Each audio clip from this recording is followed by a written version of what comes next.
예, 지난밤에 잘 주무셨는지요? 6월 22일 화요일 요양 새벽 묵상 시간입니다. 네, 기도하겠습니다. 좋으신 아버지 하나님, 이 아침에 우리의 눈을 뜨게 해주시고 우리의 심장이 뛰게 하시며 무엇보다도 우리의 믿음이 살아서 하나님의 말씀 앞에 나오게 해주시니 감사합니다. 주의 말씀이 그 삶을 인도하는 자는 복이 있다 하였습니다. 주의 말씀을 사모하는 자는 복이 있다 하였습니다. 주님, 오늘 이 아침에 말씀이 우리에게 주시는 그 깨달음과 그 진리를 갈망하며 또 그 말씀을 통해서 하나님을 알아가기를 원하옵니다. 성령이여 역사하여 주시옵소서. 은혜를 베풀어 주시옵소서. 하나님을 알게 하여 주옵소서. 예수님의 이름으로 기도하옵나이다. 아멘. 함께 찬양하시는 사랑의 하나님 곳에 하나님께서 계십니다.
잠언 19장 17절 말씀 먼저 나누겠습니다.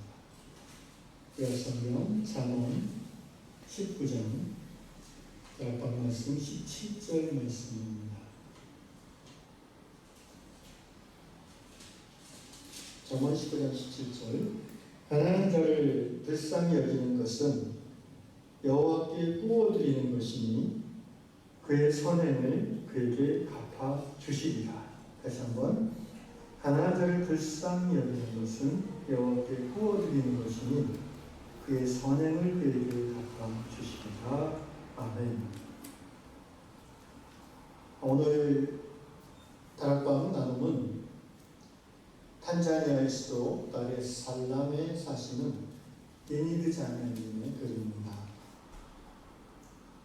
어느 날 자매님이 시내 호텔에 있는데 등이 굽고 지팡이에 의지해서 걸어가는 불쌍한 노인을 보게 되었습니다. 그래서 근처 사람에게 그 노인이 누구냐고 물어봤더니 그분의 이름은 MG였습니다. 긍휼의 마음이 일어난 데니드 자매님은 사람들에게 물어서 그 MG 노인의 집을 찾아가 봤습니다. 그 그 풀로 지은 그 보잘것없는 집, 그나마 지붕이 뚫려 있는, 그래서 비가 들이치는 그런 정말 사람이 살기 어려운 그런 집이라고 할 수도 없는 그런 그 집 앞에 노인이 멍하니 앉아 있는 것을 자매님은 보았고, 그리고 그 집 앞에 텃밭이 있는데 노인분이 이렇게 경작하는 텃밭이었습니다. 자매님은 자신도 형편이 어려운 입장이지만 그 후로 일주일에 한 번 먹을 것을 가지고 이 노인분에게 가져다 주기로 했습니다. 알고 보니까 이 노인분은 늙고 병들어서 아내와 자녀들에게 친척들에게 버림받고 홀로 그렇게 살고 있었던 분입니다. 그렇게 긍휼로서 정말 가난하고 병든 노인을 도와주던 중에 어느 날 자매님의 친구 한 분이 자매님 집에 2주간 머물게 되었습니다. 친구는 자매님에게 자기가 있는 동안에 필요한 식료품이나 이런 것들을 좀 사는데 보태라고 돈을 줬습니다. 그리고 2주 후에 친구는 돌아가면서 네가 사는 게 형편이 어려운 것 같아서 내가 앞으로 한 달에 얼마씩 너에게 식료품 사라고 보내줄게라고 하면서 돌아갔습니다. 그 사건 후로 이느드 자매님은 이렇게 고백을 합니다. 하나님께서 제게 그 불쌍한 노인분을 돕고자 하는 마음을 주신 것처럼 제 친구에게 저를 도와주고 싶은 마음을 주셨습니다. 그래서 제가 이렇게 복을 누리고 있습니다. 이 말씀을 나눴는데요. 오늘 잠언 19장 17절 말씀 아주 그대로의 간증입니다. 가난한 자를 불쌍히 여기는 것은 여호와께 구워드리는 것이니 그의 선행을 그에게 갚아주시리라. 자기도 형편이 어렵지만 더 어렵고 절박한 힘없고 병든 노인분에게 자신의 먹을 것을 실질적으로 나누어준 그것이 바로 하나님께 구워준 것이라고 성경은 말합니다. 하나님이 우리를 위해서 빚쟁이가 되신 것입니다. 그리고 하나님은 빚지고 안 갚는 분이 아니기 때문에 반드시 갚아주시는 거죠. 그래서 자매님의 친구를 통해서 하나님은 더 갚아주시되 원금의 여러 배가 되는 더 많은 돈으로 갚아주신 하나님이십니다. 이 말씀을 묵상하면서 마태복음 6장 20절 말씀이 떠올랐습니다. 너희 보물을 하늘에 있는 창고에 쌓아두라는 예수님의 말씀입니다. 어떻게 하면 오늘 우리의 현재의 삶 속에서 좀 더 많은 비용을 가난한 자들을 위해서 흘려보낼 수 있을까요? 이 말씀을 듣는 분 중에 나는 돈이 너무 많고 돈이 너무 많아서 쓰기 어렵다, 쓸 정도가 없다, 그런 분은 없을 것입니다. 다들 각자 자신의 형편에서 노력한 분이 많지 않은 줄로 압니다. 그러나 그럼에도 불구하고 오늘 우리의 삶의 형편은 정말 여기 다락방에 나온 이분들에 비하면 너무나 부유하고 넉넉하고 싶은 사실입니다. 우리는 어떻게 가난한 사람들을 도울까라는 고민을 가끔 하는데 오늘 아침에 이렇게 생각을 하게 됐습니다. 지금도 돕고 있지만 어떻게 더 많이 도울 수 있을까? 텔레비전이나 인터넷에서 선전하는 그런 국제 구호단체를 생각하기 보기도 하지만 뭔가 그냥 돈만 보내는 것 같아서 또 신뢰가 그렇게 확실히 가는 것도 아니고, 그래서 기도 중에 생각한 가장 좋은 방법은 역시 자기가 잘 아는 사람, 신뢰할 만한 사람을 통해서, 적어도 자기가 직접 도와주지 못하더라도 그 신뢰할 만한 사람을 통해서 계속적으로 소식을 듣고 또 할 수 있으면 자기도 가볼 수 있는 그런 가난한 사람들을 돕는 통로를 이용하면 좋겠다는 생각이 들었고요. 결국 우리 요한공동체 성도들의 경우는 사실 그런 목적으로 교회에 헌금하기도 하지 않습니까? 우리가 드리는 헌금이 일정 부분이 가난한 자들을 위해서 쓰여지기도 합니다. 그러나 오늘 이 말씀을 묵상하면서 내가 좀 더 교회에 내가 헌금을 직접적으로 가난한 아이들, 굶주린 아이들, 고통받는 사람들을 위해서 나의 작은 물질을 보내고 싶다라는 마음이 든다면 오늘 이 아침에 여러분이 기도하시고 이제 말씀을 들어보시면서 결정을 하시면 좋겠습니다. 제가 요한교회에 이제 올해 1월 1일부로 부임하면서 기존에 제가 20년 정도 계속해서 후원하던 세 곳의 선교지를 그대로 가지고 왔고 또 마침 장로님들께서 선교 후원할 곳을 찾고 계신다고 해서 그대로 요한교회에서 받아서 후원을 하게 되었습니다. 참으로 감사한 일입니다. 저는 지난 20년 동안 약 3개의 선교단체와 선교사님들을 지속적으로 후원하고 또 기도하며 그리고 교제하였습니다. 제가 몸은 주로 한국에 있었지만 제가 후원하는 캄보디아와 북한 선교가 이루어지는 스웨덴 현장을 자주 찾아가 봤습니다.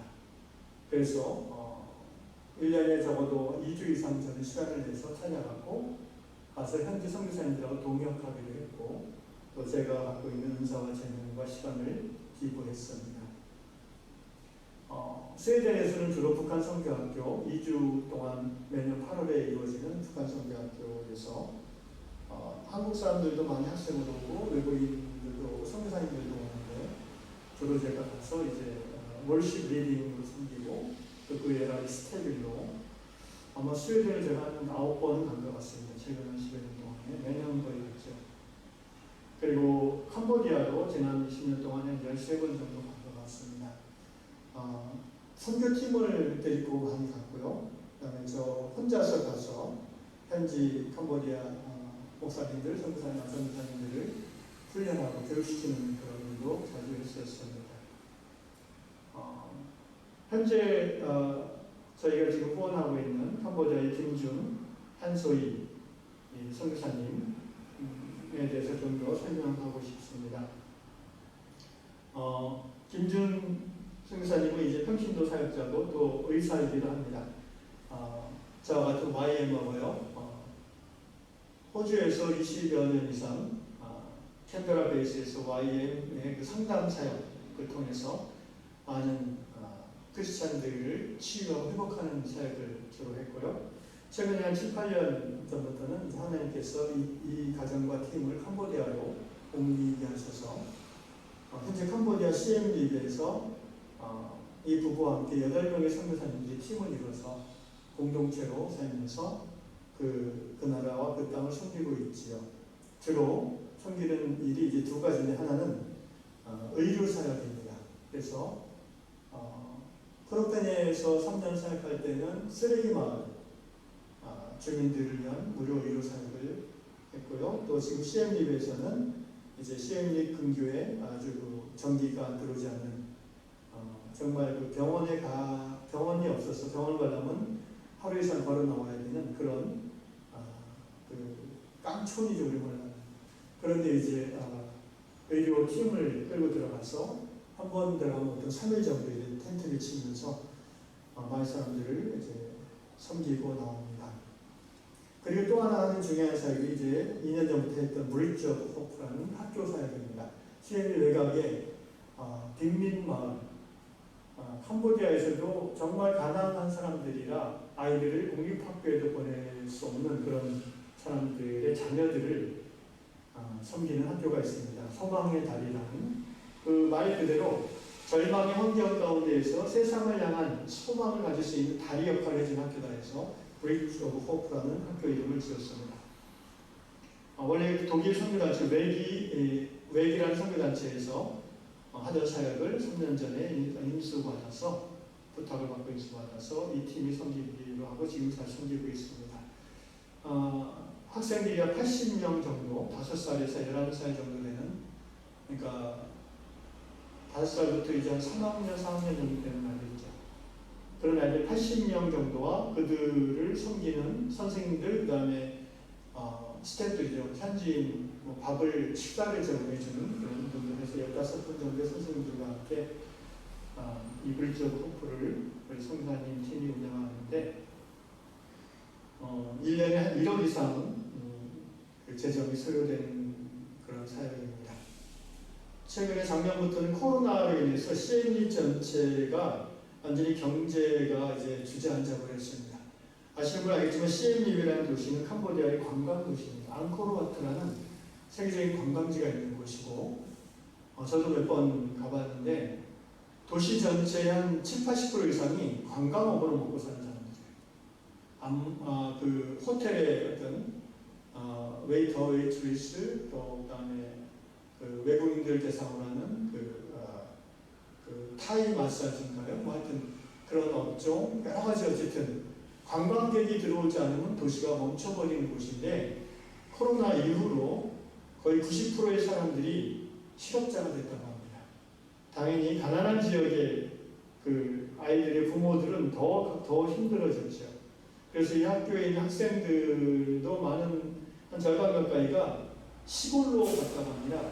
먹고 살 수가 없으니까 시골에 친척이 있는 아이들은 거기 가서 밥이라도 얻어 먹는 거죠. 그러나 그나마 없는 아이들은 그냥 있던 마을에 사는데 그래서 하루 두 끼를 이 학교에서 얻어 먹지 않으면 그냥 굶을 수밖에 없는 그런 현실입니다.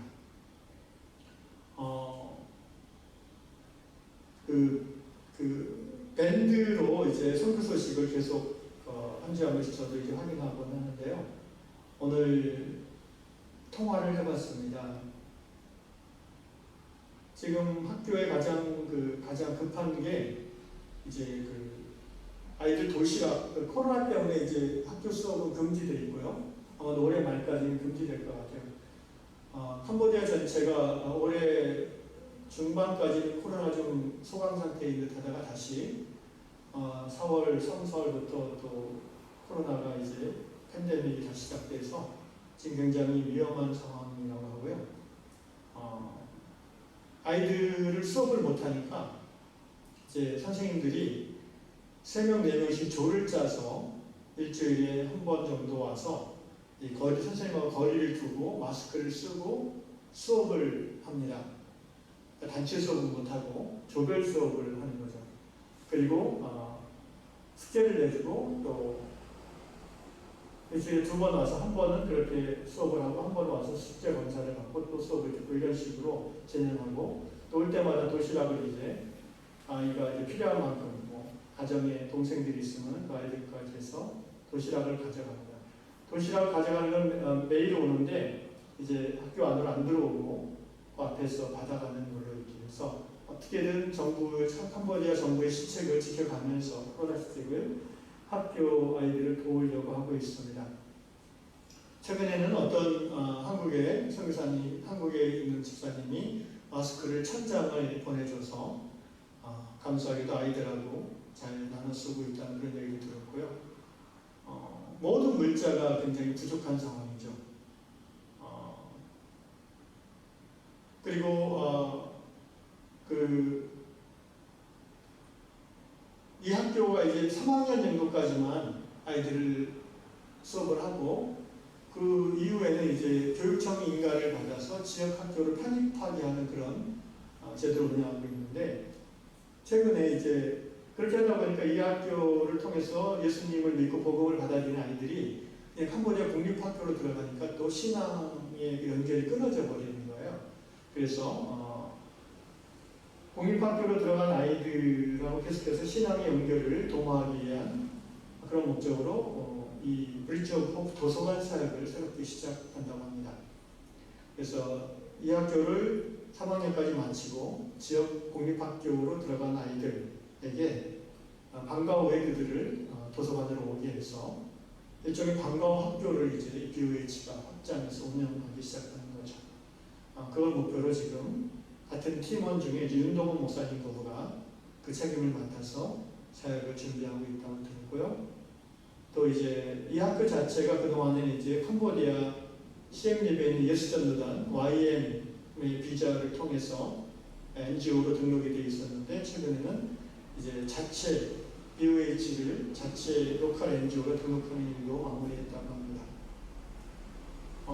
이렇게 학교를 어려운 중에도 아이들이 굶지 않도록 또 아이들이 수업을 최대한으로 할 수 있도록 선생님하고 여기 성사님들이 사역을 열심히 하고 있고요. 그래서 저도 개인적으로도 돕고 있지만 좀 더 물질과 기도를 흘려보내야 되겠다라는 그런 마음의 결심을 합니다. 사랑하는 형제자매 여러분, 결국 우리 그리스도인의 삶은 현실 속에서 이 세상에서 얼마나 잘 먹고 잘 사는가, 얼마나 우리 아이들이 잘 되는가, 거기에 삶의 중심이 있지 않는 사람들이죠. 그것은 하나님을 모르는 세상 사람들, 이 세상의 삶이 전부인 것으로 알고 있는 사람들의 자연스러운 삶의 모습일 것입니다. 그러나 저 여러분은 이 세상의 삶이 전부 아닌 것을 너무나 잘 알고 있는 사람들입니다. 우리가 이 세상 사는 동안에 부르심을 따라 사는 삶이 가장 행복한 삶인 것을 확신하는 사람들이고, 우리가 어떤 직업을 종사하든지 간에 우리의 삶의 중심이 하나님 나라의 일과 직접적으로 연결되어 있는 그런 삶을 살 때 우리는 만족하고 행복할 수 있는 것입니다. 내가 장사를 하든 회사에 다니든 또 선생님을 하든 저처럼 목사를 하든 간에 내 삶의 중심이 하나님 나라, 하나님의 뜻을 이 땅 위에서 펼쳐내는 일에 연결되어 있을 때 우리는 비로소 보람 있는 삶을 살 수 있다고 생각을 합니다. 직접적으로 내가 선교지에 가서 섬기거나 또는 이 한국 안에서 하나님 나라 일을 직접적으로 하지 않는다 할지라도 내 마음의 중심이 그 일에 가 있다면, 내가 많은 시간을 회사나 내 현업에 종사한다 할지라도 나의 기도는 항상 그 하나님 나라 일을 중심으로 이루어질 것이고, 또 나의 재정이나 나의 시간도 그것을 위해서 늘 준비되어 있는 그런 삶이 될 수 있을 것입니다. 그런 삶이야말로 이 세상을 살면서 이 세상의 마음을 뺏기지 아니하고 하나님 나라를 바라보고 또 실현하는 믿음의 삶이라고 생각합니다. 바라기는 우리 모든 성도들이 이 행복한 삶을 이 세상 가운데서 살기를 원합니다. 우리가 각자 재정적으로 다 여유가 있더라도 간에 조금 더 우리가 사용하고 우리가 쓸 것을 절약해서 정말 물질이 더 필요한 그곳에 아버지의 마음을 품고 흘려보내는, 그럼으로써 우리의 마음의 중심이 하나님 나라와 연결되어지는 행복을 누리는 저 여러분 될 수 있기를 예수님의 이름으로 축원합니다. 기도하겠습니다. 사랑하는 사랑의 주님 감사합니다. 우리를 오늘 21세기 대한민국의 시민으로 불러주실 뿐 아니라 하나님 나라를 바라보고 사모하는 하나님 나라 백성으로 불러주심을 감사합니다. 우리는 다 이중 국적자들입니다. 이 세상에서 대한민국 시민권을 가지고 살 뿐 아니라 또한 하나님 나라의 시민권을 가진 자들인 줄 믿습니다. 주님, 우리의 삶의 중심이 이 땅 위에서의 삶이 아니라 하나님 나라 시민으로서의 삶에 우리의 중심이 가 있기를 원합니다. 우리가 어떤 일을 하든 어떤 직업을 갖든 우리 마음의 중심이 하나님과 하나님 나라 사역에 연결되어지므로 우리의 가짐과 시간과 재정과 기도와 우리의 모든 에너지가 정말 하나님 나라 그 일에 직접적으로 쓰임받는 행복한 크리스찬들 다 되게 하여 주시옵소서. 우리 교회의 성도들 재정적으로 어려운 분들도 많이 있습니다. 주님, 그러나 우리보다 훨씬 더 어려운 많은 고통받는 이 땅에 지구촌 사람들이 있는 것을 고백하면서 오늘 우리에게 연결시켜준 이 선교의 귀한 통로를 통해서 우리의 소중한 물질이 더 그쪽으로 흘러가는 아름다운 은혜의 역사를 이루어가는 위대한 성도들 될 수 있도록 인도하여 주시옵소서. 예수님의 이름으로 기도하옵나이다. 아멘. 하늘에 계신 우리 아버지, 아버지의 이름을 거룩하게 하시며 아버지의 나라가 오게 하시며 아버지의 뜻이 하늘에서 같이 땅에서 되어지게 하소서. 오늘 우리에게 영원의 양식을 주시고 우리가 우리에게 잘못한 삶을 용서해 준 것 같이 우리 죄를 용서해 주시고 우리 시험에 빠지지 않게 하시고 악에서 구하소서. 나라와 권능과 영광이 영원히 아버지의 것입니다. 아멘.